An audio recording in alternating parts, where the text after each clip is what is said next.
하나님의 강림을 우리는 기다리고 있습니다. 여기 강림이라고 하는 이 한자의 뜻을 보면 내릴 강자에 임할 임자입니다. 즉 신의 임재를 의미하고 있습니다.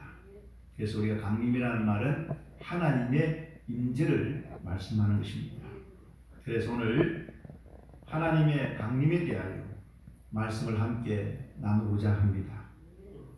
먼저 첫째는 우리 하나님은 누구를 특별히 찾아가셔서 강림을 하시는가? 우리가 본문을 읽었습니다. 너무나 잘 알고 있는 내용의 말씀입니다. 우리 예수님께서 탄생하신 베들레헴은 작고 초라한 목동들이 사는 그런 마을이었습니다.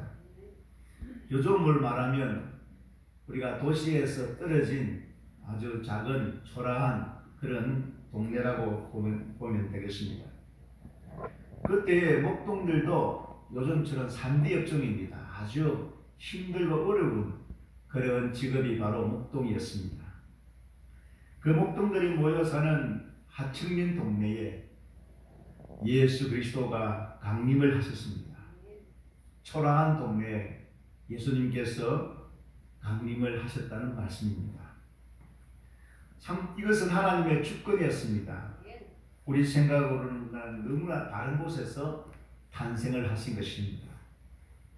우리 예수님께서 하나님의 아들로 그렇게 이 땅에 탄생하셨습니다. 그렇다면 하나님의 아들 아닙니까? 적어도 왕궁이나 아주 화려한 도시에서 탄생을 해야 된다고 우리는 생각할 수 있습니다. 그러나 우리 생각과는 너무나 다르게 예수님께서는 하층민 동네, 아주 초라한 동네에 예수님께서 탄생을 하셨습니다. 하나님은 하나님의 뜻대로 주권적으로 다윗의 동네, 즉 다윗의 가문에 강림을 하셨다는 말씀입니다. 누가복음 2장 11절 말씀을 한번 다 같이 읽어보겠습니다. 오늘 다윗의 동네에 너희를 위하여 구주가 나섰으니 곧 그리스도 주시니라. 여기 이 말씀에서 하나님은 다윗의 동네에 강림하셨다, 그렇게 말씀하고 있습니다. 여기 동네는 가문이라는 의미입니다. 다윗 가문에서 영원토록 하나님께서 특별하게 쓰임을 받는 사람으로 세웠다는 말씀입니다. 그래서 복음서에 보면 예수님을 다윗의 자손이요, 다윗의 가문이요, 그렇게 불렀습니다.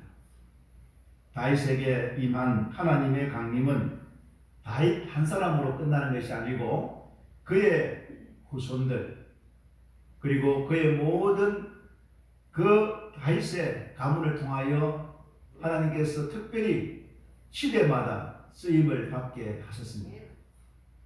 저는 오늘 이 강림을 먼저 개인에게, 가문에게 하셨다는 말씀을 한번 생각해 봤습니다. 저는 저에게 예수님 언제 강림하시는가? 사실 제가 처음부터 예수님을 믿은 건 아닙니다. 먼저 제 어머니께서 예수님을 믿고, 그리고 제가 그런 예수 믿는 가문으로 그렇게 살게 되어졌습니다. 제가 아는 목사님들 가운데는 만나면 참 자랑을 많이 합니다. 가문 자랑을 많이 합니다. 4대째 예수를 믿는 가문이다, 그런 자랑을 많이 합니다. 저희 시찰 안에 어느 목사님은 형제가 4명이나 되는데 그 4명 형제 다 목사다, 목사님을 그렇게 섬기고 있다고 자랑을 하시더라고요. 그를 보면은 참 하나님의 강림하실 때에 가문에 강림을 하시는 것을 볼 수 있습니다. 세상적으로 먼저 보면은 미국에 조나단 에드워즈라는 그런 가문이 있습니다. 그 가문에 이제 어떤 분이 5대에 걸쳐서 869명의 이력을 조사를 했다고 합니다. 그 조사를 한 결과가 앞에 나와 있습니다. 제가 다 읽지는 않습니다. 이렇게 많은 사람들이 훌륭하게 그렇게 쓰임을 받았다고 기록을 하고 있습니다. 참 하나님께서 이 가문을 크게 쓰고 계심을 알 수 있습니다. 제가 노예의 어떤 장모님들을 많이 알고 있는데요. 어떤 교회 장모님 한 분이 저에게 자랑을 하더라고요. 목사님, 저희 가문은 지금 한 교회에서 거의 모든 장모님들이, 거의 행제관들이 거의 다 장모님이시고, 그 다음에 그의 후손들이 권사님으로, 또 장립사로, 또 그리고 또 손자, 소녀들이 한 교회에서 같이 4대가 한 90여 명이 한 교회에서 그렇게 섬기고 있다고 저에게 그렇게 자랑을 하고 있었습니다. 저는 그 말을 듣고 하나님께서 그 가문에 강림을 하셨구나 라는 생각을 해봤습니다. 그러나 오늘날 우리 현실은 그렇지 않습니다. 1세대가 가고 지금 2세대, 3세대가 이제 이어져 가고 있는데요. 참 1세대는 교회 장로로, 권사로, 장립사로, 집사로 참 그렇게 평신도로 헌신하고 충성을 했지만은 이제는 그 자손들이 교회를 떠나고 신앙생활을 하지 않는 자녀들이 너무 많이 생겼습니다.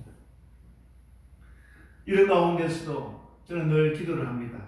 영광교회 사랑하는 성도님들의 자손들이, 이 가문들이 하나님의 강림을 꼭 체험해서 모두가 다 하나님의 강림을 체험해서 1세대를 이어서 2세대에도 우리의 후손들도 다 하나님께서 쓰임받는, 하나님의 쓰임을 받는 그런 가문이 되고 그런 삶이 되도록 늘 기도를 합니다. 이 시간 다시 한번 축복합니다. 우리 영광교회 사랑하는 성도님들의 자녀들이, 그 후손들이 하나님께 쓰임받고 하나님의 강림을 받는 가문이 되시기를 주의 이름으로 축원합니다. 축원합니다. 두 번째는 주님의 강림이 가장 낮은 자리에 임하셨습니다. 예수님은 하나님의 아들로서 이 땅에 오실 때에 정말 화찬란하게 이 땅에 오신 분이 아닙니다. 겸손의 왕으로서 이 땅에 오셨습니다. 높고 높은 보좌와 영광과 존귀와 거룩을 부리시고 추하고 추한 이 땅에 육신의 몸을 입고 이 땅에 오셨습니다. 이것을 우리는 신학적으로 예수님이 비화라 그렇게 말을 하고 있습니다. 겸손의 왕으로 이 세상에 오셨다는 말씀입니다. 머리에는 왕관을 썼지만 항상 무릎을 꿇고 계시는 그리스도이십니다. 예수님께서 이 세상에 오신 목적을 분명히 말씀하고 계십니다. 마태복음 20장 28절의 말씀입니다. 다 읽어보겠습니다. 시작. 인자가 온 것은 섬김을 받으러 함이 아니라 도리어 섬기려 하고 자기 목숨을 많은 사람의 대속물로 주려 함이니라. 낮아지신 겸손의 왕, 바로 우리 구주 예수 그리스도이십니다. 예수님은 이 땅에서 몸소 겸손을 실천하셨습니다. 높고 높은 보좌를 버리시고 낮고 낮은 이 땅에 오셔서 낮은 자의 삶을 몸소 본을 보여주셨습니다. 제가 아는 장로님이 계십니다. 저는 그 교회에 자주 가는데 그 교회 가면 큰 은행 나무들이 몇 그릇이 있습니다. 그런데 겨울만 되면은, 가을과 겨울이 되면은 이제 나무들이 잎이 다 낙엽이 떨어지고 있습니다. 근데 그 낙엽을 보고도 사람들은 다 지나가고 다 모른 척하고 그렇게 합니다. 근데 그 장모님은 매일 그 낙엽을 쓸고 있는 거죠. 그래서 제가 교회 갈 때마다 낙엽을 쓸고 있는 장모님을 보면서 그런 생각을 해봤습니다.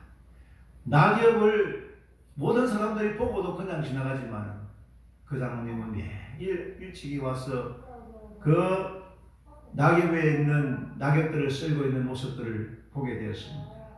저는 갈 때마다 그분에게 인사를 합니다. 그런데 저에게 먼저 인사를 하면서 늘 저에게 식사를 대접한다고 그렇게 말을 합니다. 제가 거절을 하지만은 제 마음속에 야, 그분은 교회 청소도 장모님이신데도 불구하고 화장실 청소도 하시고 그런 모습을 제가 보게 되어졌습니다.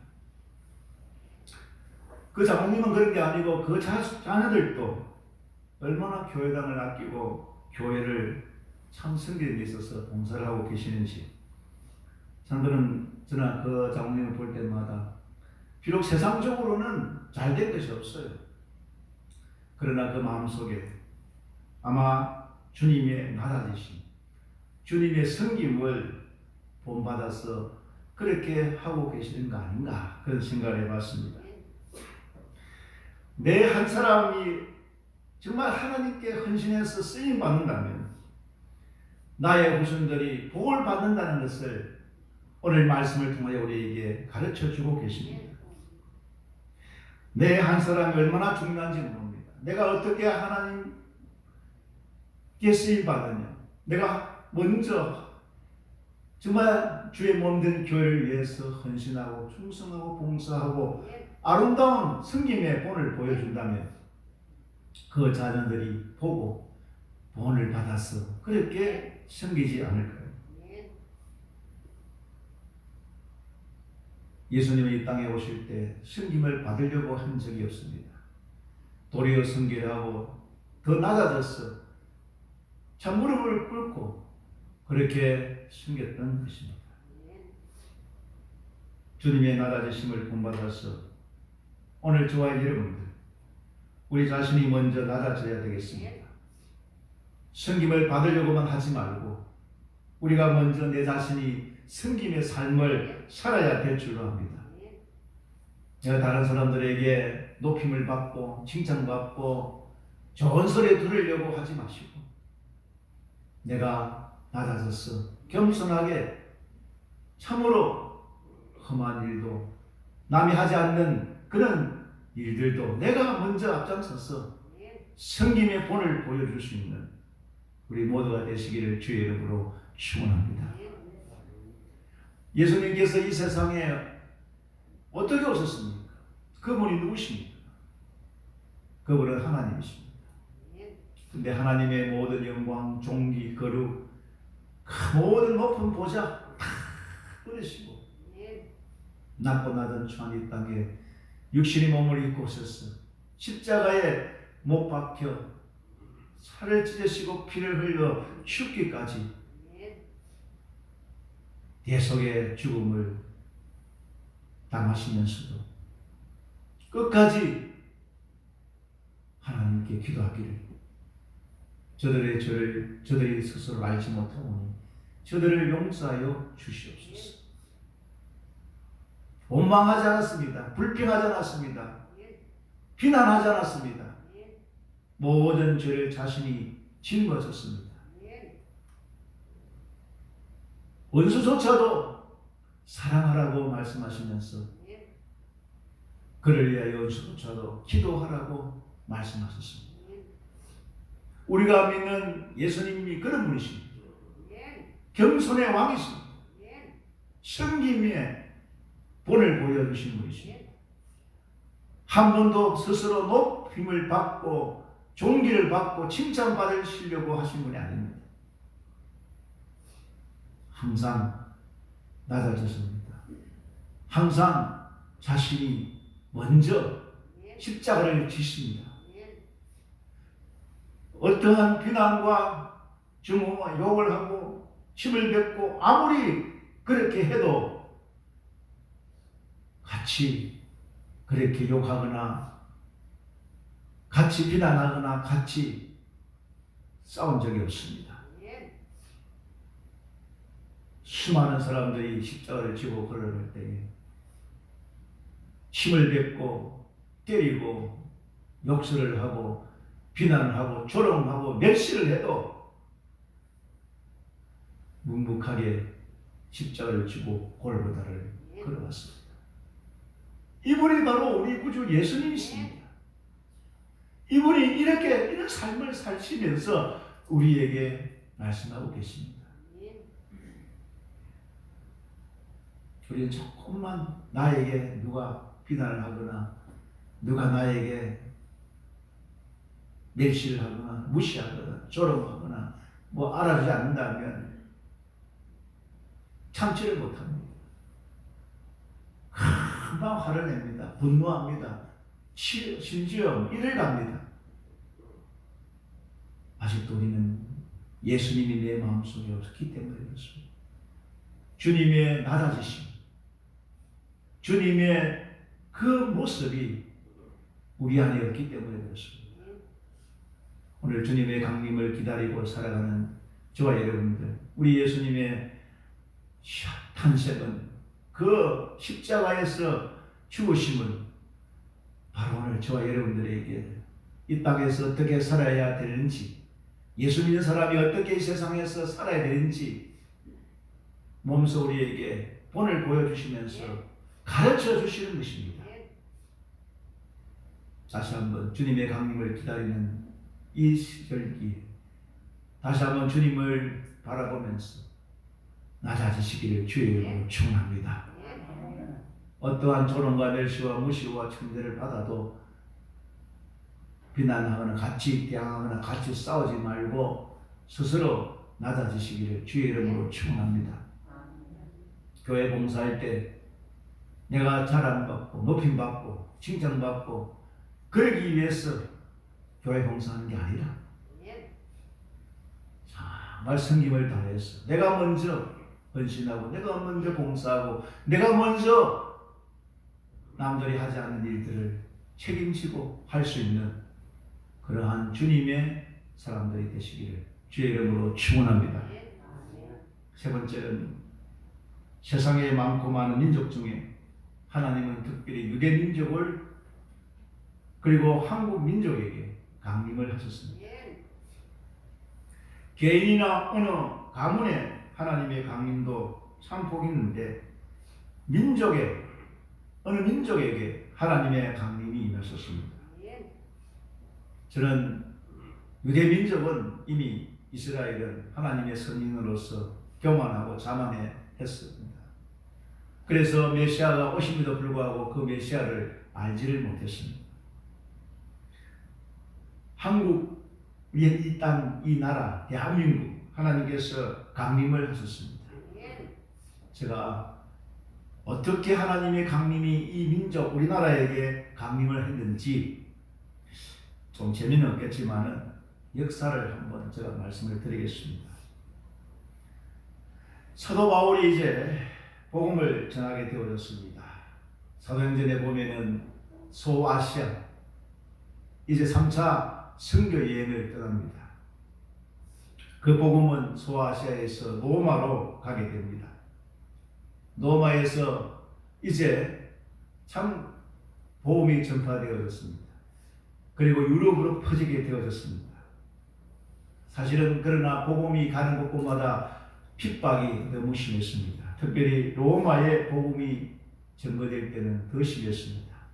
예수 믿는 사람들을 잡아다가 사자밥이 되게 하고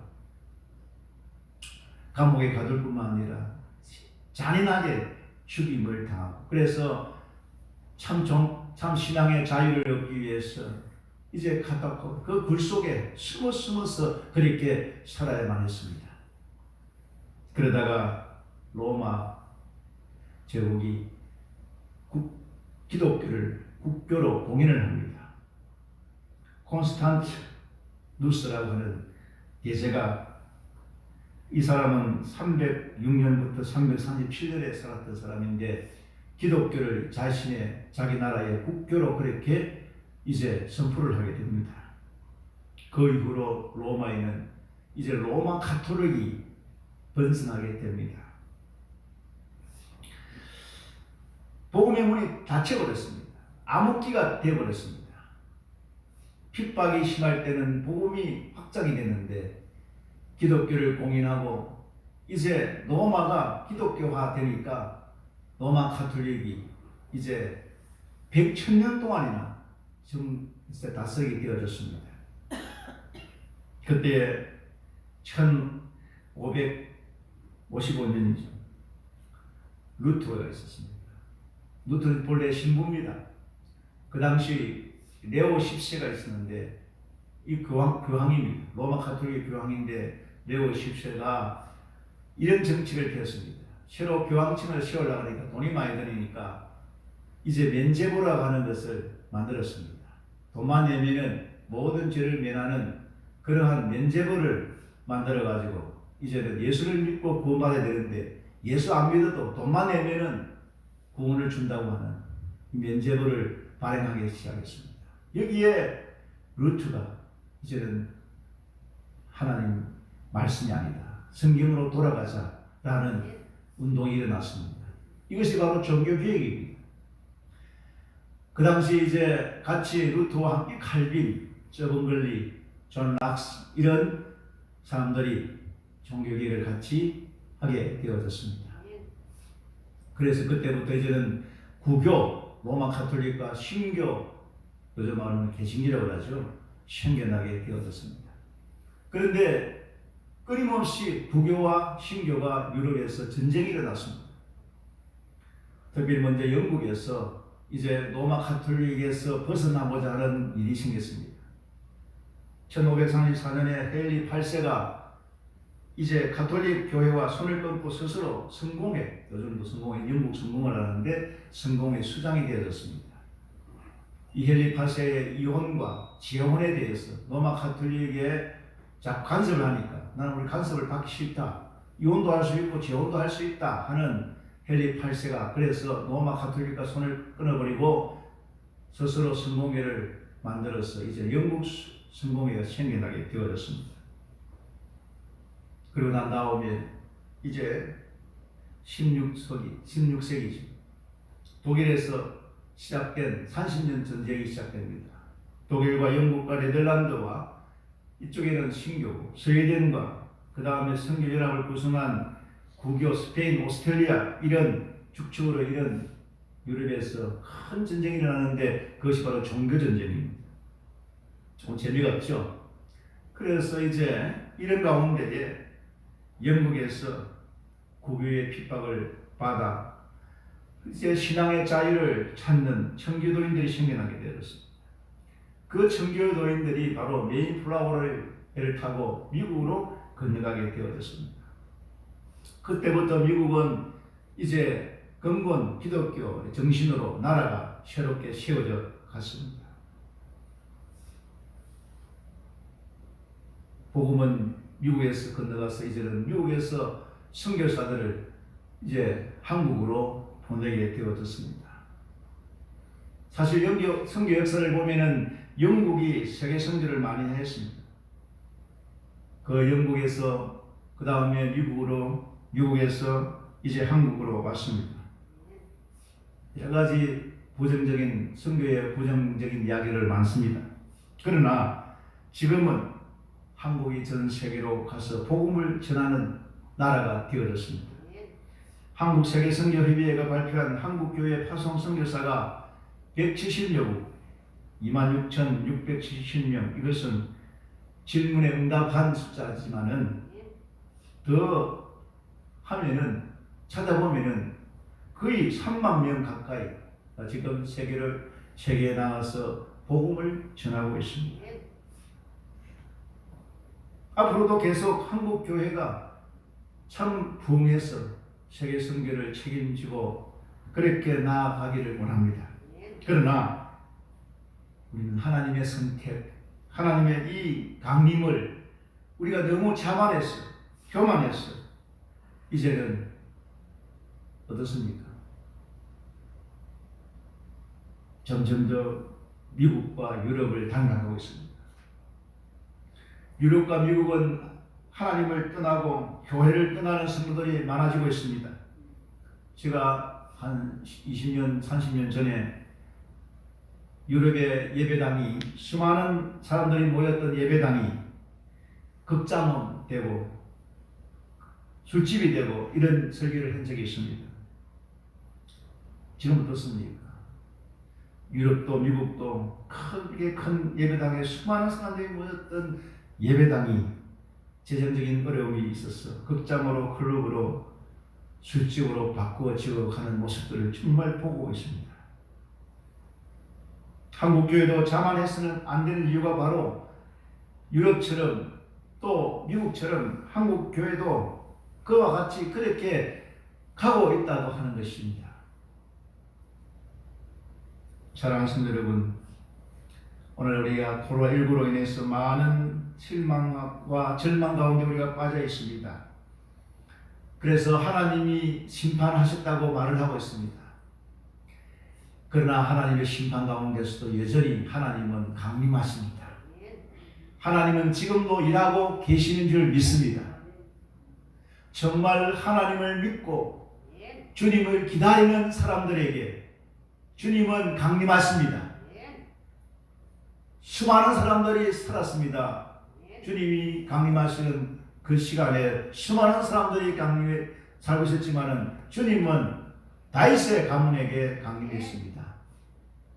다윗에게 가문에게 강림한 것처럼 지금도 주님을 기다리는 수많은 사람들 가운데서 정말 믿음으로 끝까지 인내하며 기다리는 가문에게 강림하실 줄로 믿습니다.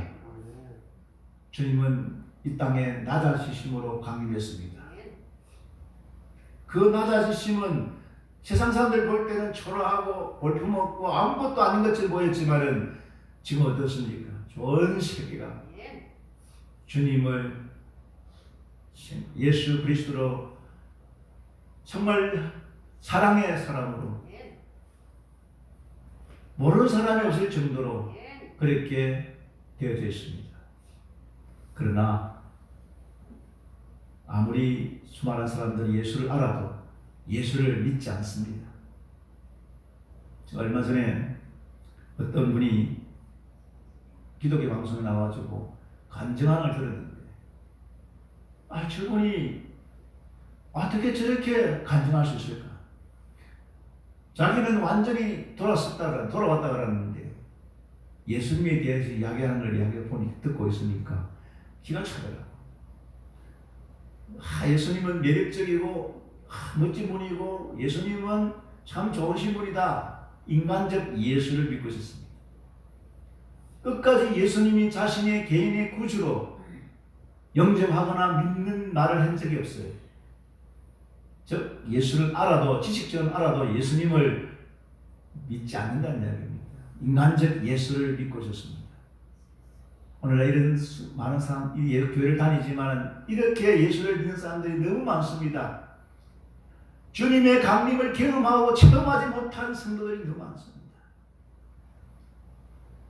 늘 하나님 앞에 기도하기를 우리 영광교회 사랑하는 성도님들은 수많은 사람들 주님을 기다리고 주님을 알고 믿고 살고 있지만은 주님의 강림을 체험하고 주님을 진정으로 만나기를 주님의 이름으로 축원합니다. 지식적으로 예수를 알면 안 됩니다. 머리로 예수를 알면 안 됩니다. 교회를 30년, 40년, 50년 다니는 것으로 예수를 믿으면 안 됩니다. 정말 가슴으로 마음으로 예수 그리스도를 믿으시기를 바랍니다. 주님의 강림이 오늘 저와 여러분들 마음속에 가슴속에 임재하시기를 주의 이름으로 축원합니다. 아무리 코로나19라 할지라도 하나님의 강림은 계속되어 가고 있습니다. 주님은 개인에게, 가문에게, 나라에, 민족에게 강림하고 계십니다.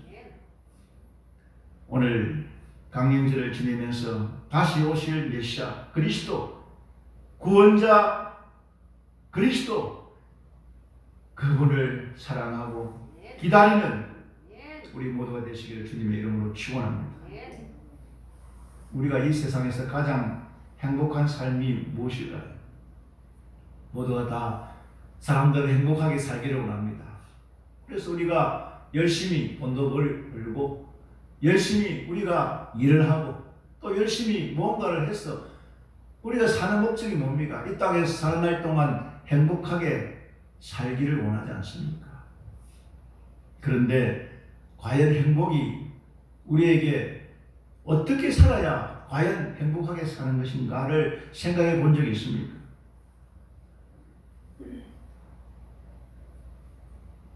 전에도 말씀드렸지만 행복은 멀리 있는 것이 아니고 가장 가까운 데 있습니다. 주님께서 임하시면 하나님의 강림을 경험하면 우리는 행복해질 줄로 믿습니다. 아무리 세상의 것들을 다 소유하고 다 가진들 주님의 강림을 주님의 임재를 경험하지 못하면 우리는 불행한 사람들입니다. 주님의 강림을 여러분들 사모하고 주님이 날마다 내 가슴 속에 내 삶 속에 임하도록 여러분들 기도하시기를 바랍니다. 우리가 가장 먼저 원하는 것은 이 세상의 것들이 아닌 것들을 많이 차지하고 소유하고 원하는 대로 다 가지는 게 아니에요. 우리 예수님의 사람들이 가장 원하고 바라는 것은 주님의 강림입니다. 주님의 임재입니다. 주님을 만나는 겁니다. 주님을 체험하는 겁니다. 주님의 뜻대로 사는 겁니다. 주님을 만나면 주님의 낮아지심, 이것을 우리가 이 세상 가운데서 우리가 그렇게 살아갈 수 있는 줄로 믿습니다. 예수님께서 이 세상에 어떻게 오셨습니까? 내가 섬김을 받으러 함이 아니요 도리어 섬기려 하고 많은 사람의 대성물로 주역함이니라. 좀 더 낮아지십시다. 더 겸손하십시다. 우리가 교회를 섬기고 우리가 사람을 섬길 때 좀 정말 예수님처럼 그렇게 섬기시기를 주의 이름으로 축원합니다. 누가 나에게 비난하고 욕을 하고 무시하고 조롱하고 내 마음 내 뜻대로 내 마음대로 내 말한 대로 안 된다고 여러분 그렇게 같이 싸우지 마십시오. 우리 예수님께서 십자가를 지고 골고다 언덕을 걸어가실 때 수많은 사람들이 침을 뱉고 조롱하고 멸시하고 천대하고 아무리 그래도 예수님께서는 침묵하셨다. 여러분 개근에 침묵이 금이라는 말이 있죠. 저는 그 말이 무슨 말인지 몰랐습니다. 그런데 예수님을 정말 생각해 보니까요, 예수님은 십자가를 지고 걸어가실 때 침묵하셨더라. 성경에 보니 보험세 보니 침묵하셨더라. 예수님은 하나님 아들이십니다. 권세와 권력과 능력이 많으신 분입니다. 그런데 그 모든 걸 다 버리시고 낮아졌습니다. 겸손했습니다. 그리고 모든 사람들의 죄를 대신하여 십자가에서 죽었습니다. 요즘 십자가를 지는 사람이 없어요. 말은 내가 십자가를 지게, 내가 책임질게, 말은 그러는데 저 역시도 그렇습니다. 힘들고 어려운 일이 있어도 십자가를 지려는 성도가 없고, 교회가 아무리 힘들고 어려워도 십자가를 내가 지어야 되겠다는 성도는 없고, 그런 직분자가 없습니다. 오늘 참 주님 오실 것을 기다리는 우리 모두가, 주님의 강림을 기다리는 우리 모두가 다시 한번 주님을 깊이 생각함으로 겸손의 왕이신 주님을 본받았어. 우리도 낮아지고 십자가를 내가 먼저 지는 놀라운 우리 영광교회 사랑하는 성도님 다 되시기를 주의 이름으로 축원합니다. 기도하십시다. 우리 참 부족합니다. 연약하고 짝이 없고 교만하기 짝이 없습니다. 좀 이제 내 자신을 내려놓고 우리 예수님처럼 낮아지고 무거운 십자가 내가 좀 질 수 있도록 하나님 도와달라고, 은혜 달라고, 성령의 강림을 경험하게 달라고 우리 주여 한번 부르고 기도하겠습니다. 주여. 하나님 하나님 아버지, 이 시간에 영상으로 예배드리고 또 이 자리에 함께 예배드리는 우리 모두에게 성령이여 오셔서 임재하여 주시옵소서. 주님의 강림을 경험하게 해주시옵소서. 정말 예수님을 만나게 해주시옵소서. 주님을 가슴으로 믿게 하여 주옵소서.